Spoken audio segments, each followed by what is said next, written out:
Cuma karena bonyok karena jabatan, kalau benar-benar dan lagi Allah bermudah baik sampai ke pemali oleh Allah. Jadi lulah cerita apa? Cerita tentang akhir zaman. Karena dalam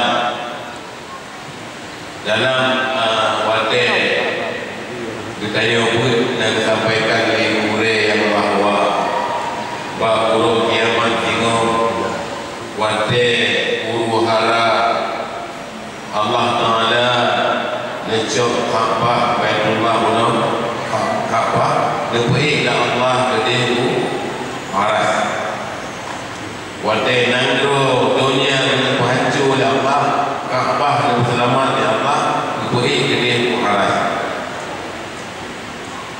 Jadi Pak wadahnya perintahlah 70 malaikat betul-betul kena dunia untuk keliacuk Ka'bah mengikat Pak sago-sago Ka'bah.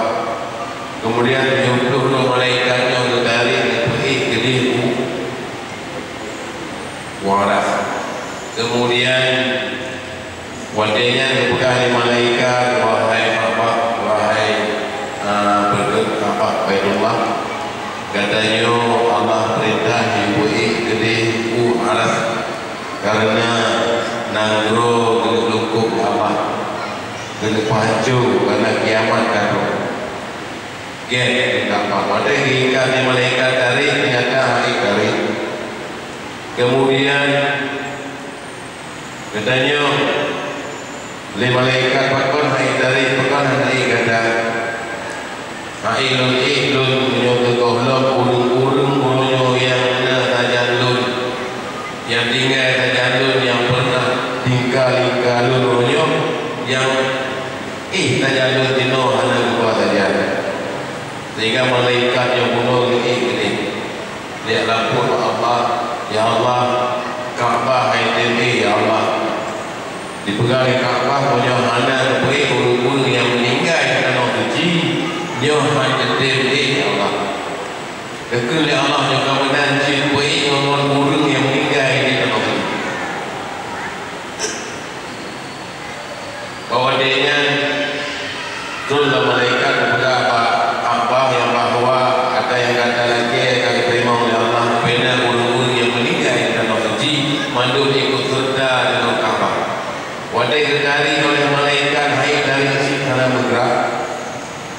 Wahai Ka'bah pakon handai bodoh kaitan nyanyi handul ihlun tegohlo memandu urung-urung yang na keliling-keliling lun yang na kawah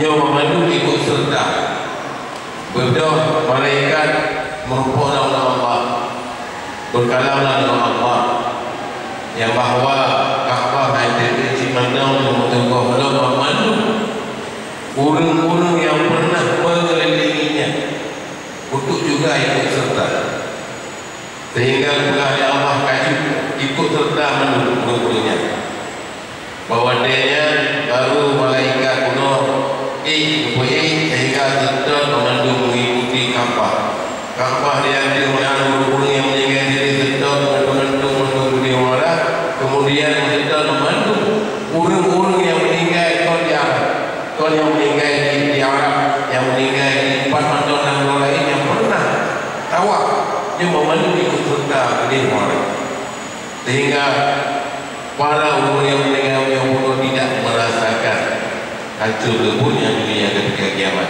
Mudah-mudahan kita memandu ruh dalam golongan urung-urung yang di padang lalu yang diajak oleh Ka'bah dan guru-guru yang pernah tawaf melingkari Ka'bah ikut serta ke Maras cukup selamat mentigo dengan selamat Ka'bah pada Allah. Mudah-mudahan amin. Mungkin yang mana yang sampaikan Pak Dendam di Bandung cuma dulu kena sampaikan yang terakhir adalah